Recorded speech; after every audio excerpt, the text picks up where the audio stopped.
Hola, hola. It's your girl Erica from America. Welcome to the Confidence Chronicles podcast.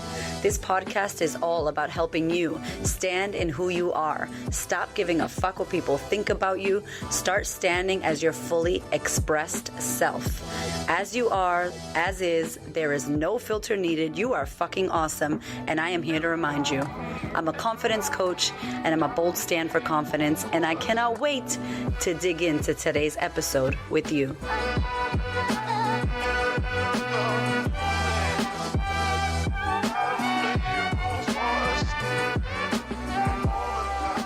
Hello, my love. Welcome to the Confidence Feels Like Shit audiobook sneak peek series. So in the next coming episodes, I'm going to be sharing with you snippets of my audiobook. If you love this podcast, which you listen to, you are going to love the audiobook. It is 6 hours of me going off script, swearing, saying all the things in order for you to rebuild your self-confidence, own who you are, claim your throne like the queen that you is. All the things. So I hope you enjoy this. It is Confidence Feels Like Shit audiobook.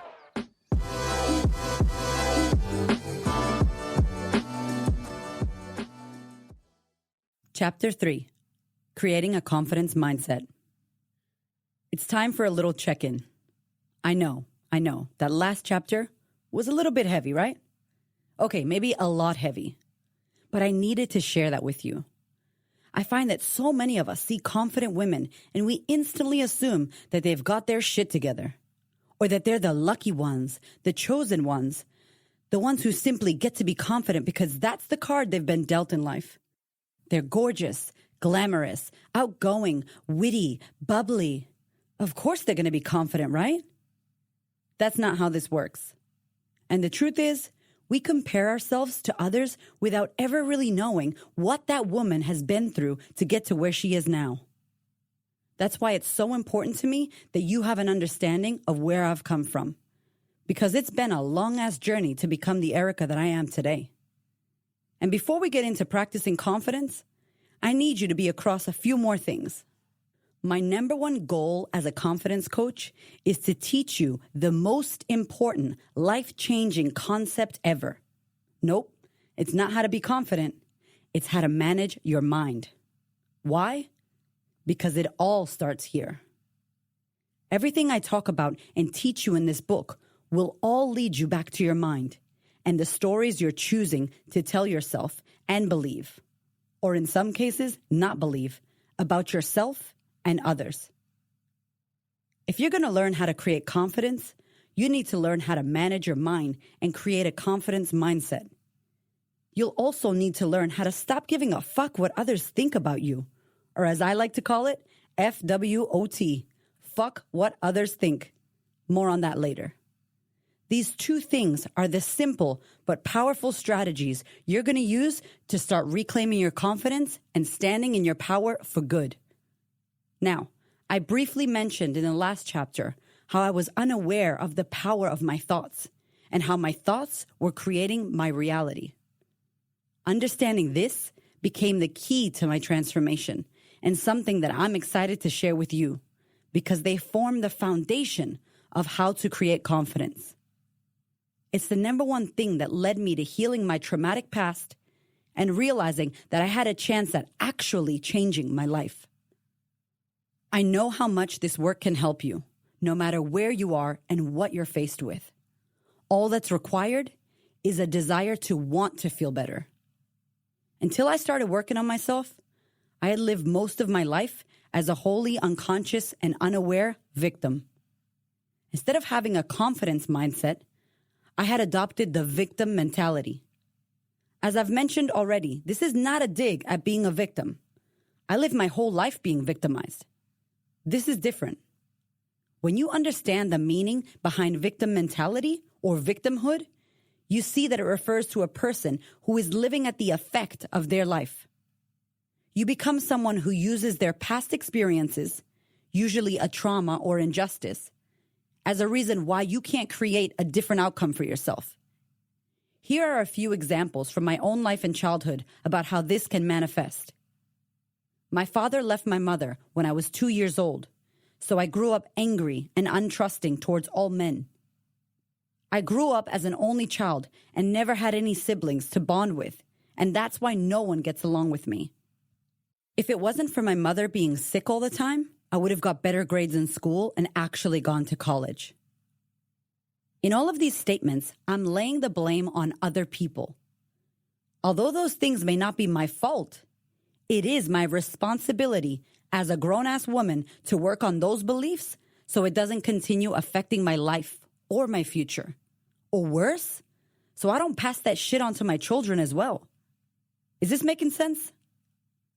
All of these statements may have some truth to them, but they don't serve me.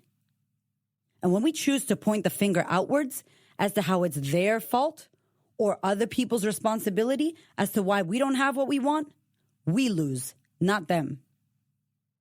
And remember that if we don't take our responsibility back, then we can't make the important and positive changes to our lives.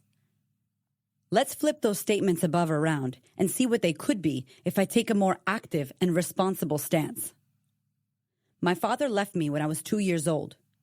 In reality, I have no idea what was going on for him at the time, but it doesn't mean that all men are untrustworthy. I grew up an only child and never had any siblings, which means I was able to develop some sister-like relationships with my girlfriends growing up and ended up learning how to easily get along with strangers, thanks to being in foster care throughout my childhood. If it weren't for my mother being sick all the time, honestly, I still wouldn't have gone to college. I was never very interested in studying, and I realized that I had no true desire to go to college. I mean, besides living the college party life, that would have been pretty cool for a few weeks after high school. Victim land sucks. The victim mentality is the disempowered mindset that led me to living in victim land for most of my life. I set up a tent and camped out in victim land. Eventually, I got my citizenship and made it my home. I mean, actually, let's be honest. I was the fucking mayor of victim land. I bought land, bought property, and had a pity party with all my negative-ass neighbors on the daily. I lived in victim land for such a long time, I didn't even know there was a way out. Nowadays, I don't spend much time, if any, in victim land. I mean, I might do a little layover in victim land. You know, I might stop there briefly because I'm having a moment. But then I'm like, oh, shit. Oh, yeah, I know where I am. I'm in victim land, and I do not like this fucking place. But I clearly need to be here right now. Let me feel my feels, have a pity party of one, and then get the hell out of here. I've been there a lot. I used to go there a lot as a kid. I used to go there a lot as a young adult in my shitty relationships. I used to reside there permanently until doing this work. If you don't commit to working on your shit, you don't even know you live in victim land. Some people were born and raised there. They put their kids in school there and they die in the victim land cemetery. Okay, this is getting out of hand now, isn't it? But hopefully you get what I'm trying to tell you. If you're ready to leave victim land, the good news is you can. It starts by shifting your mindset. You see, your mindset is everything. When I realized that I could choose how I wanted to react and that my thoughts created my feelings, which impacted my behavior and my action or lack of action, and then led me to the results I get in my life, everything changed. It wasn't until I learned the concept of your thoughts create your reality that I actually started understanding my patterns.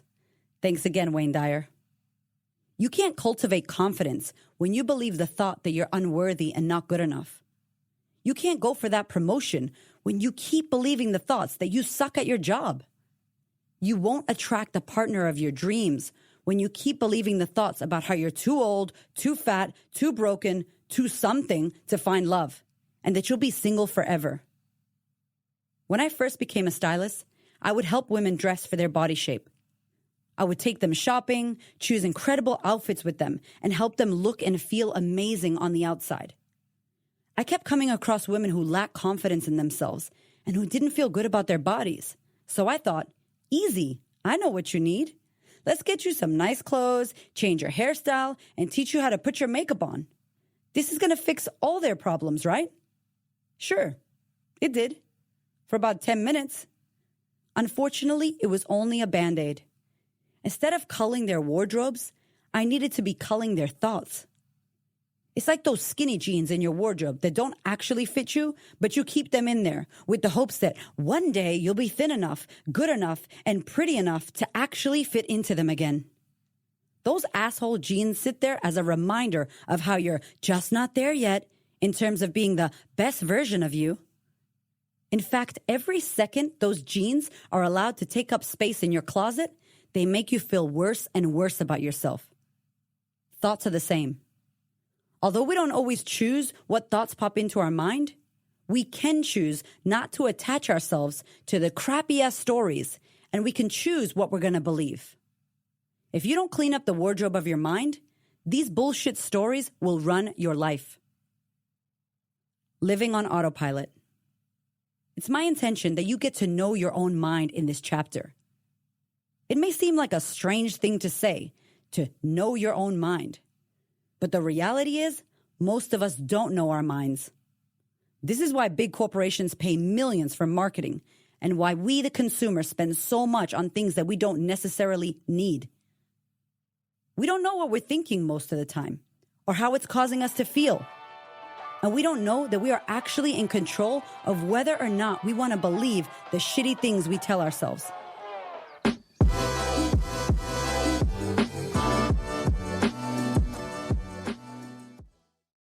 Okay, if you want to hear more, head to thequeenofconfidence.com, click on Order My Book.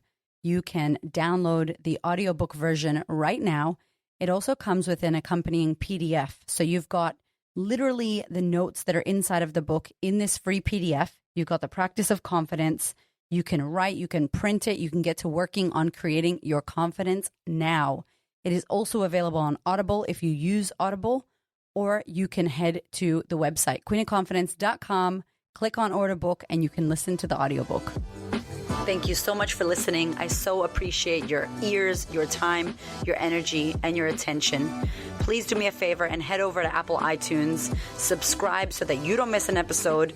Share this episode with a sister who you know needs to hear it. And if you feel called to, leave me a review. I'd love to know what you think about the podcast. I'd love to know how this information is helping you change your world.